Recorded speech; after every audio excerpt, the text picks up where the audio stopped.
செவ்வாய் வந்து மேஷத்துக்கும் விருச்சிகத்துக்கும் அதிபதி, அது மாதிரி சொன்னேன் இல்லையா. இதில் வந்து ஆட்சி வீடு மூலத்திருகோண வீடு அப்படின்னு ரெண்டாக பிரிச்சிருக்கு. அதாவது மூலத்திருகோண வீடுன்றது இட்ஸ் மோர் பவர்ஃபுல் தேன் த ஆட்சி வீடு. ஓகே. ஸோ செவ்வாய்க்கு வந்து மேஷம் வந்து மூலத்திருகோண வீடு, விருச்சிகம் வந்து ஆட்சி வீடு. ரிஷபத்துக்கு சுக்கிரனுக்கு அடுத்தது பார்த்தோம்னாக்க துலாம் வந்து மூலத்திருகோண வீடு, ரிஷபம் ஆட்சி வீடு. புதனுக்கு பார்த்தோம்னாக்க கன்னி தான் வந்து மூலத்திருகோண வீடும் அதான், ஆட்சி வீடும் அதான், நான் அடுத்ததை சொல்லக்கூடிய உச்ச வீடு அப்படின்னு சொல்கிறது அதான். அதாவது ஒவ்வொரு டிகிரி அப்படின்னு இருக்கு. ஓகே, இந்த மைன்யூட் டீட்டெயில்ஸ்லாம் நீங்கள் எப்படி இதை பார்த்தா தெரிஞ்சிடும். அதாவது முதல் 10 degree something like that is ஆட்சி வீடு, அடுத்த 10 டிகிரி உச்ச வீடு, மூலத்திருகோண வீடு, அது மாதிரி ஒரு பைஃபிகேஷன் இருக்குது. குருவுக்கு எடுத்துனோம்னாக்க தனுசு வந்து மூலத்திருகோண வீடு, மீனம் ஆட்சி வீடு. சனிக்கு வந்து கும்பம் மூலத்திருகோண வீடு, இது வந்து ஆட்சி வீடு. மகரம் வந்து ஆட்சி வீடு. ஸோ இந்த மூலத்திருகோண வீடு ஆட்சி வீடு அப்படின்றதும் வெரி இம்பார்ட்டன்ட். பிகாஸ் பின்னாடி வர இதில் நான் சொல்கிறேன் அந்த எப்படி அதை யூஸ் பண்ணுறாங்க அப்படின்றது. ஓகே. ஸோ இதில் நம்ம புரிஞ்சிக்க வேண்டியது என்ன அப்படின்னாக்க, அதாவது ரொம்ப க்ரூடாக சொல்லணும் அப்படின்னு சொன்னாங்க, மனைவி துணைவி அப்படின்னு வச்சுக்கோங்க. மனைவின்றவோ மூலத்திருகோண வீடு, துணைவின்றவோ ஆட்சி வீடு.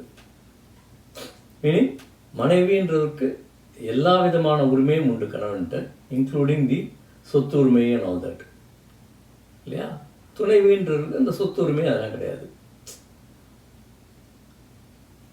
இந்த க்ரூட் அண்டர்ஸ்டாண்டிங் அதுக்கு நம்ம இதை யூஸ் பண்ணிக்கலாம். மூலத்திருகோண வீடு அப்படின்றது மனைவியை குறிக்கும், ஆட்சி வீடுன்றது துணைவியை குறிக்கும் அப்படின்னு. அதே போல் எல்லா வீட்டிற்கும் உச்ச வீடு நீச்ச வீடு அப்படின்னு உண்டு. இப்போது சூரியன் எடுத்துட்டோம்னாக்கா சூரியனுடைய உச்ச வீடு வந்து மேஷம், நீச்ச வீடு வந்து துலாம். இது எப்படி புரிஞ்சுக்கலாம் அப்படின்னாக்கா, நம்ம முதலே பார்த்தோம் இல்லையா, மேஷம் அப்படின்றது சித்திரை மாதத்தை குறிக்கும். சித்திரையில் சூரியன் எப்படி இருக்கும், சுட்டெரிக்கும். ஸோ சுட்டெரிக்கும் காலமாகிய சித்திரை சூரியனுக்கு உச்சம் அப்படின்னு சொல்கிறது லாஜிக்கலாக இருக்கு இல்லையா. அதே போல் துலாம் அப்படின்னு எடுத்தோம்னாக்கா அது ஐப்பசி மாதத்தை குறிக்கும். ஐப்பசி மாதத்தில் வந்து சூரியன் வந்து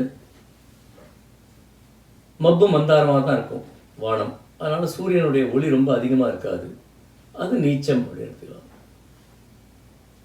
ஓகே. அதே போல் சந்திரன் கட்டினோம்னாக்க ரிஷபம் உச்சம், விருச்சிகம் நீச்சம். அதுக்கு நேர் எழுத்தாவோட வீடு, சமசப்தம வீடு ஆல்வேஸ் வந்து நீச்சமாக வரும். செவ்வாய் எடுத்துனோம்னாக்க மகரம் உச்ச வீடு, இது வந்து நீச்ச வீடு, கடகம் நீச்ச வீடு. புதன் ஆல்ரெடி சொன்னேன், கன்னி தான் வந்து அதோடைய மூலத்திருகோண வீடு, அதே தான் அதோடைய உச்ச வீடு ஆல்சோ. மீனம் வந்து நீச்ச வீடு. சுக்கிரன் எடுத்திருந்தாக்க கன்னி நீச்ச வீடு, மீனம் உச்ச வீடு. குரு எடுத்தோம்னாக்க கடகம் உச்ச வீடு, மகரம் நீச்ச வீடு. சனி எடுத்தோம்னாக்க சூரியன் உச்சமாகக்கூடிய மேஷத்தில் அவர் நீச்சமாவார், சூரியன் நீச்சமாகக்கூடிய துலாத்தில் அவர் உச்சமாவார். ஓகே. ஸோ சூரியனுக்கும் சனிக்கும் ஆகாது அப்படின்னு சொல்கிறது, சூரியன் கிழக்கு திசையை குறிக்கும் அப்படின்னாக்க இவர் வந்து மேற்கு திசையை குறிப்பார். சூரியன் உச்சம் அப்படின்னாக்க இவர் நீச்சமாவார். இதுலேருந்துலாம் நம்ம புரிஞ்சுக்கலாம், அந்த சூரியனுக்கும் சனிக்கும் ஆகாது அப்படின்னு சொல்லக்கூடிய சொல்லார்கள். ஓகேயா.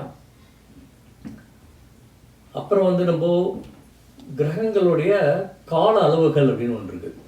அதாவது சூரியன் தான் வந்து ஒரு நிலையான ஒரு மிக பிரம்மாண்டமான நட்சத்திரம், அது ஒரு கிரகம் அப்படின்னு நம்ம சொல்கிறோம். அதை சுற்றி தான் வந்து எல்லா கோள்களும் சுற்றி வந்துட்டுருக்கு இல்லையா. சூரியனை சுற்றி தான் சந்திரன் வருது, சூரியனை சுற்றி தான் வந்து குரு, செவ்வாய், புதன், சனி எல்லாமே சூரியனை சுற்றி தான் வந்துட்டுருக்கு. ஸோ ஒவ்வொரு கிரகமும் அந்த சூரியனை சுற்றி வருவதற்கு எவ்வளோ நாள் எடுத்துக்கும் அப்படின்றது கணக்கு. சூரியனை சுற்றி வருது அப்படின்னா என்ன, நம்மளுடைய வானவெளியில் இருக்கிற அந்த 360 டிகிரி நம்ம சொன்னோம் இல்லையா, அதை ஃபுல்லாக சுற்றி வர்றது தான் இஸ் ஈக்குவலன் டு சூரியனை சுற்றி வருது. அண்ட் ஒவ்வொரு கிரகத்துக்கும் ஒரு நீள்வட்ட பாதை அப்படின்றது. Okay, it is not exactly a circle, it is a நீள்வட்ட பாதைனா இங்கிலீஷில் என்ன சொல்கிறோம், ரெக்டாங்குலர் சர்க்கிளாக whatever that is way. இப்படி ஒரு முட்டை ஷேப்பில் சுற்றி வருது. ஓகே, அதுக்கு எவ்வளோ நேரம் ஆகும் அப்படின்னு பார்த்தீங்கன்னாக்க, நம்மளுடைய அஸ்ட்ராலஜியில் பூமியை தான் நம்ம சூரியன் அப்படின்னு குறிப்பிடுறோம். ஏன்னா பூமி தான் வந்து சூரியனை சுற்றி வருது, சூரியன் நிலையாக தான் இருக்குது. ஓகே, நம்ம ஜனவரி மாதம், பிப்ரவரி மாதம் அதெல்லாம் சொல்கிறோம் இல்லையா, ஆர் சித்திரை வைகாசி அப்படின்லாம் சொல்கிறோமே, அந்த சித்திரை வைகாசி அதெல்லாம் வந்து சூரியனுடைய சுழற்சியை சுழற்சிப்படி தான் நடக்கிறது அப்படின்னு சொல்கிறோமே. அதுக்கு என்ன மீனிங்னாக்க, பூமி வந்து சூரியனை சுற்றி வரத்துக்கு எவ்வளோ நாள் ஆகும், 365 நாள் ஆகும் இல்லையா. அந்த 365 நாள் அதை 12 மாதமாக பிரிச்சிருக்கோம். அந்த 12 மாதத்தில் ஒவ்வொரு மாதமும் சித்திரையில் ஆரம்பிச்சதுன்னா சித்திரையில் ஒரு 30 நாள், ஒரு 31 நாள், வைகாசியில் 30 நாள், அது மாதிரி ஒவ்வொரு மாதமும் அது சுற்றின்னு வருது. ஓகே, ஸோ நம்ம ஜாதக கட்டங்களில் சூரியன் அப்படின்னு குறிப்பிடுறது நம்மளுடைய பூமியை குறிக்கும். ஸோ அது பூமியை வந்து சுற்றி வரத்துக்கு 12 மாதம் ஆகுது. ஒரு மாதம் ஒரு கட்டத்தில். சந்திரன் 27 நாள். ஓகே, அந்த நட்சத்திரம் 27, அந்த 27 நாள்லேயும் சந்திரன் சுற்றி வரும். ஃபாஸ்டஸ்ட் மூவிங் பிளானட் அப்படின்னாக்க சந்திரன் தான். செவ்வாய் வந்து 40 to 45 நாள், சம்டைம்ஸ் வந்து ஒரு 4 மாதம் 5 மாதம் கூட ஆகும். ஓகே, ஒன்ஸ் இன் 3-4 இயர்ஸ் அது மாதிரி. புதன் அண்ட் சுக்கிரன் இருக்குனாக்கா ஆவரேஜாக ஒரு 45 days, ஆவரேஜாக ஒரு 30 days, 25 to 30 days. குரு எடுத்துனோம்னாக்கா வருஷத்துக்கு ஒரு கட்டம். ஸோ 12 வருஷத்தில் என்டையர் வானவெளியை சுற்றி வரும். ராகு கேதுக்கள் அப்படின்னா என்ன, ராகுன்றது பூமி சூரியனை சுற்றி வரும்போது சந்திரனும் சூரியனை சுற்றி வருது. ஸோ இந்த சந்திரன் அண்ட் பூமி அதோடைய நிழல்கள் ஒன்றை ஒன்று வெட்டி கொள்ளும் இடம் 2 பிளேஸில் வெட்டிக்கும். நீங்கள் ராகு கேதுவோடைய இதே நான் ஒரு சார்ட்டில் காமிக்கிறேன். அதில் மேலே சூரியனுடைய பூமியோடைய நிழலும் சந்திரனோட நிழலும் வெட்டிக்கொள்ளும் இடம் ராகு என்றும், கீழ்ப்பகுதியில் அவை இரண்டும் வெட்டிக்கொள்ளும் இடம் கேது என்றும் சொல்லலாம். ஸோ அதனால தான் இது ரெண்டுமே நிழல் கிரகங்கள் அப்படின்னு சொல்கிறது. நிழல் கிரகங்கள் அப்படின்னாக்க அந்த கிரகத்துக்குள்ள பஞ்சபூதங்களாகிய நிலம், நீர், காற்று எதுவுமே இருக்காது. அதனால தான் அதுக்கு வந்து வீடு கிடையாது. ஓகே, ஸோ அந்த ராகு கேதுக்கள் 1.5 வருஷத்துக்கு ஒரு தடவை ஒரு ராசிலேருந்து இன்னொரு ராசிக்கு மாறும். அதாவது 18 வருஷம் ஆகும். இப்போ வந்து 2024 கும்பத்தில் இருக்குது அப்படின்னாக்க திருப்பி அது 2042 தான் கும்பத்துக்கு வரும். ஃபைனலாக சனி தான். அதனால தான் வந்து மந்தன், ஒரு கால் நொண்டி அப்படின்லாம் சொல்கிறோம். ஏன்னா அவர் வந்து அந்த சூரியனை சுற்றி வர்றதுக்கு 30 வருஷங்கள் ஆகும். அதாவது ஒரு ராசிலேருந்து இன்னொரு ராசியத்துக்கு 2.5 years ஆகும். ஓகே, இதெல்லாம் வந்து கால அளவுகள். இதுவும் நம்ம தெரிஞ்சு வச்சுக்கிறோம். ஓகேயா, அடுத்தது ராசி கட்டத்தை பற்றி சொல்லணுன்னாக்க நம்மளுடைய உடல் உறுப்புகள் இருக்கு இல்லையா, அந்த உடல் உறுப்புகள் எல்லாத்தையும் ஒவ்வொரு ராசி கட்டமும் ஒவ்வொரு உறுப்பை குறிக்கிறது. ஃபார் எக்ஸாம்பிள் மேஷம் அப்படின்னு இருந்தாக்கா நம்மளுடைய தலையை குறிக்கிறது, ரிஷபம் அப்படின்னு இருந்தாக்கா நம்மளுடைய முகத்தை குறிக்கிறது, மிதுனம் அப்படின்னு இருந்தாக்கா நம்முடைய கழுத்தையும் தோள்களையும் குறிக்கிறது, கடகம் அப்படின்னு இருந்தாக்கா நம்மளுடைய நுரையீரலை குறிக்கிறது, சிம்மம் அப்படின்னு இருந்தாக்கா நம்முடைய இதயத்தை குறிக்கிறது, கன்னி அப்படின்னு இருந்தாக்கா நம்முடைய வயிற்றை குறிக்கிறது, துலாம் அப்படின்னு இருந்தாக்கா நம்மளுடைய இடுப்பையும் சிறுநீரகத்தையும் குறிக்கிறது, விருச்சிகம் அப்படின்னு இருந்தால் நம்மளுடைய மர்ம உறுப்பை குறிக்கிறது, தனுசு அப்படின்னு இருந்தால் நம்மளுடைய தொடையை குறிக்கிறது, மகரம் அப்படின்னு இருந்தால் நம்மளுடைய முன்னங்காலை குறிக்கிறது, கும்பம் அப்படின்னா நம்மளுடைய பின்னங்காலை குறிக்கிறது, மீனம் அப்படின்னா நம்மளுடைய பாதத்தை குறிக்கிறது. ஓகே, இதுவும் ரொம்ப இம்பார்ட்டன்ட். பிகாஸ் நமக்கு எந்த கிரகம் நல்லா இல்லை, எந்த கிரகத்தோடைய நோய்க்கு நம்ம உட்படுவோம் அப்படின்னு தெரிஞ்சுக்கிறதுக்கு, ஃபார் எக்ஸாம்பிள் இப்போ வந்து நம்மளுடைய காலில் வலிக்கிறது, பாதத்தில் வலிக்கிறது அப்படின்னாக்கா மீனம் பார்த்தீங்கன்னாக்கா மீனம் சரியாக இருக்காது, ஆர் மீனத்தோட அதிபதி குரு சரியாக இருக்க மாட்டார். அதை மாதிரி புரிஞ்சுக்கிறதுக்கு இந்த பைஃபர்கேஷன் இஸ் இம்பார்ட்டண்ட். ஓகே, இதெல்லாம் பேசிக் ஸ்ட்ரக்சர் தான். ஓகே, இதுக்கப்புறம் லக்னம்னா என்ன, ராசினா என்ன நான் ஒரு மாதிரி சொல்லிட்டேன். ராசினா என்ன, லக்னம்னா என்ன, தென் ஒவ்வொரு கிரகத்துக்கும் ஒவ்வொரு தன்மைகள் உண்டு, அண்டு ஒவ்வொரு வீட்டிற்கும் ஒவ்வொரு ரோல் அண்ட் ரெஸ்பான்சிபிலிட்டி உண்டு. அதை வந்து ஆதிபத்தியம் அப்படின்னு சொல்கிறோம்.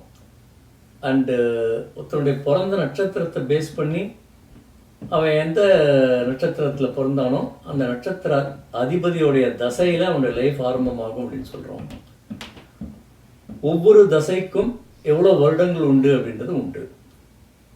இதெல்லாம் தான் most important for you to know about the basic jathakam, அதன் மூலம் பலன்கள். ஒரு ஜாதகம் வந்து அதே போல் கிரகங்களுக்கு பார்வை உண்டு, அதுவும் ஸ்மால் தான், அது இங்கேயே முடிச்சிடலாம். ஃபார் எக்ஸாம்பிள், எல்லா கிரகத்துக்கும் சமசப்தம பார்வை அப்படின்னு சொல்லக்கூடிய 7ஆம் பார்வை உண்டு. குரு, செவ்வாய், சனி இது மூன்றுக்கும் இதை தவிர ஸ்பெஷல் பார்வைகள் உண்டு. குருன்றவர் 7ஆம் இடத்தை தவிர 5ஆம் இடத்தையும் 9ஆம் இடத்தையும் பார்ப்பார். சனின்றவர் 7ஐ தவிர 3ஆம் இடத்தையும் 10ஆம் இடத்தையும் பார்ப்பார். செவ்வாய் அப்படின்றவர் 7ஆம் இடத்தை தவிர 4ஆம் இடத்தையும் 8ஆம் இடத்தையும் பார்ப்பார். ஸோ கிரகங்கள்லேயே சுப கிரகங்கள், பாப கிரகங்கள் அப்படின்னு உண்டு.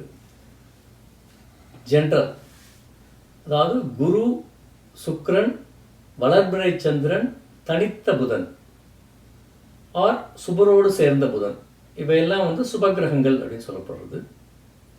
சனி, செவ்வாய், ராகு இவெல்லாம் வந்து பாப கிரகங்கள் அப்படின்னு சொல்லப்படுறது. கேது வந்து பாவ கிரகமும் இல்லை, பெரிய சுப கிரகமும் இல்லை. ஓகே, ஒரு நியூட்ரல் அப்படின்னு வச்சுக்கலாம். ஓகே, ஸோ நம்ம அடுத்தடுத்த வீடியோவில் ஒவ்வொன்றா திருப்பி பார்ப்போம். அதாவது கிரகங்களுடைய காரகத்துவங்கள் என்ன, ஆதிபத்தியம்னா என்ன, தசாபுக்தினா என்ன, ராசினா என்ன, லக்னம்னா என்ன அப்படின்றதெல்லாம் பார்க்கலாம். Then we can go in terms of எப்படி ஜாதகத்தை பார்க்குறது, எந்தெந்த கல்யாணத்துக்கு, வேலைக்கு, அது மாதிரி ஒவ்வொரு இதுக்கும் என்ன மாதிரி பார்க்கணும் அப்படின்றதெல்லாம் பார்க்கலாம். ஓகேயா? சாய்ராம்.